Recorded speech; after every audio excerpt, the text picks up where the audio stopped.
കോട്ടപ്പാറ ശ്രീധർമ്മശാസ്ത ക്ഷേത്രത്തിലെ മകരവിളക്ക് മഹോത്സവം ഭക്തിസാന്ദ്രമായി. ഉത്സവത്തിൽ പങ്കെടുക്കാനായി നൂറുകണക്കിന് ഭക്തജനങ്ങളാണ് ക്ഷേത്രാങ്കണത്തിൽ എത്തിച്ചേർന്നത്.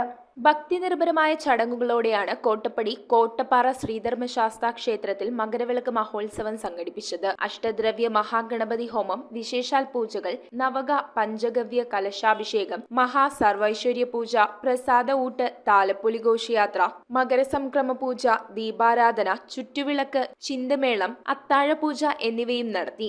ഉത്സവ ദിനത്തിൽ നടന്ന ചടങ്ങിൽ MLA ആന്റണി ജോൺ മുഖ്യാതിഥിയായി. പഞ്ചായത്ത് പ്രസിഡന്റ് മിനി ഗോപി, വികസനകാര്യ standing committee chairman Giji Sajeevan, ആരോഗ്യകാര്യ standing committee chairman Saramma John, ward മെമ്പർമാരായ സന്തോഷ് അയ്യപ്പൻ, ശ്രീജ സന്തോഷ്, ക്ഷേത്രം പ്രസിഡന്റ് വിജയൻ KA എന്നിവർ പങ്കെടുത്തു. കേരളത്തിന്റെ വിവിധ മേഖലകളിൽ നിന്നും നൂറുകണക്കിന് വിശ്വാസികളാണ് ഉത്സവാഘോഷങ്ങളിൽ പങ്കെടുക്കാനായി എത്തിയത്. 1967 EMS മന്ത്രിസഭയുടെ കാലത്താണ് ക്ഷേത്രത്തിനായി 5 ഏക്കറോളം ഭൂമി ലീസിന് നൽകിയത്. പൂർണ്ണമായും വനത്തിനകത്ത് സ്ഥിതി ചെയ്യുന്ന ക്ഷേത്രമാണ് കോട്ടപ്പാറ ശ്രീധർമ്മശാസ്ത ക്ഷേത്രം. News bureau, Kothamangalam. പെരുമ്പാവൂർ കൂട്ടുമഠം ശ്രീ ബാലസുബ്രഹ്മണ്യ സ്വാമി ക്ഷേത്രത്തിലെയും പെരക്കാട് മഹാദേവ ക്ഷേത്രത്തിലെയും തിരുവാതിര തൈപ്പൂയ മഹോത്സവം 2025 ഫെബ്രുവരി 4 മുതൽ 11 വരെ ആഘോഷിക്കുന്നു. വർഷത്തിൽ ഒരിക്കൽ മാത്രം നടക്കുന്ന ഭസ്മാഭിഷേകവും മറ്റു വഴിപാടുകളും ഭക്തർക്ക് മുൻകൂട്ടി ബുക്ക് ചെയ്യാവുന്നതാണ്.